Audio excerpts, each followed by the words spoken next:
Hi everyone, my name is Jessica. I am the current school counseling intern at Jones. If we have not met before, hello. So I'm going to be talking with you all very briefly today just on, coping with potential rejection during the college admission process. We know this entire application process has brought about probably a lot of different feelings for you all. Everything from excitement and eagerness to potentially like stress and anxiety, maybe even dread, or you could even be experiencing all these different things on a cycle week to week. And now as you're actually awaiting the admission decisions from the colleges you've applied to, those feelings could be even more amplified in the more recent days. So that's why we just wanted to get together this content and give it to you all now so that you are prepared just as those decisions begin rolling in.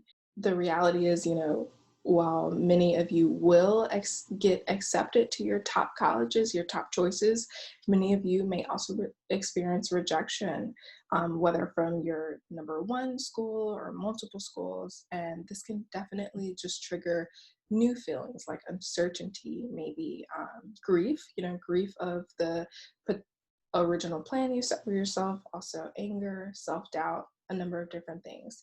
So I just want to give you a couple strategies for coping with the potential rejection and also some actual action steps that you can take in the future.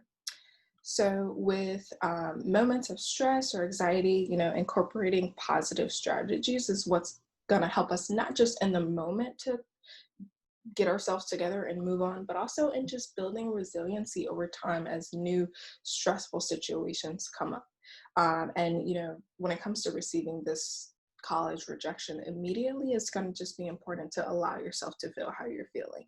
So whether that is anger, sadness, grief, whatever it is, just reminding yourself that your emotions are valid and really just, showing yourself some self-compassion. It's okay to feel unhappy in the moment. We can't quite control our outcome of our applications, but we can absolutely control how we react to it. So like once you've given yourself enough time to accept it, whether this takes, 30 minutes a day, a couple days, you can begin incorporating strategies for self-care and also next steps. So examples of a few like take it easy kind of things are just like relaxation techniques. So strategies like deep breathing and muscle relaxation, also imagery. And actually I'm gonna link in the description box down below and link to a worksheet that could potentially help you with those things. In that worksheet, it also talks about like challenging our thoughts. With the rejection may come things like, oh, I won't get in anywhere else, or I'm stupid, or I will never be successful, things like that. And just a number of irrational or kind of like all or nothing beliefs. So just being able to examine those thoughts and challenge them with what is true. So that's one piece of it. Also, just mindfulness, and mindfulness is something that we can really incorporate into our daily life. That's literally just like using our five senses to do things. So whether it's taking a mindful shower, the food that we're eating, doing it mindfully, or gazing out of the window but doing it mindfully. It's really just a way to kind of improve our mental focus and our inner calm when we're under stress. Other ideas are like moving around, so exercising, doing yoga and stretching, doing Tai Chi, things like this. This is just a couple examples. Also doing things like venting, so whether that's to friends and family or doing it alone, using a journal, and really just connecting with your systems of social support, whether that's, again, friends or family, or it's your school counselor, or even professional help. So if you find yourself just unable to move on or accept this rejection, then absolutely we encourage you to seek professional help as needed. Moving into an action plan. Okay, so you've given yourself time to not only accept it, but also take care of yourself. So now what? So first, one thing that you can do is write an appeal letter for your schools, that particularly the ones that have a higher acceptance rate, kind of like over the 15%. And in most cases, this won't really be a good option for everyone. But say something drastic changes between, first applying and now, and you want your colleges to know that. Um, but usually they won't reevaluate their original decision, their original review of your materials, unless like maybe some information was missing or something was incorrect.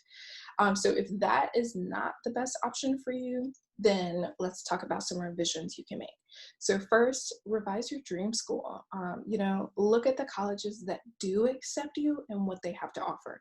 Remember, you applied to them for a reason, so there was something you liked about them. Though it wasn't your first choice, maybe, or your top three choices, it's a school that you like something about them. Maybe it was a location or size or demographics. Whatever that is, figure that out. And also one thing I just want to make sure you know is that, like, your dream school, whatever that one school is not your only avenue to reach the destination of like success or a well-paying job or whatever your end goal is, have a good career. That can be accomplished really through whatever avenue you take.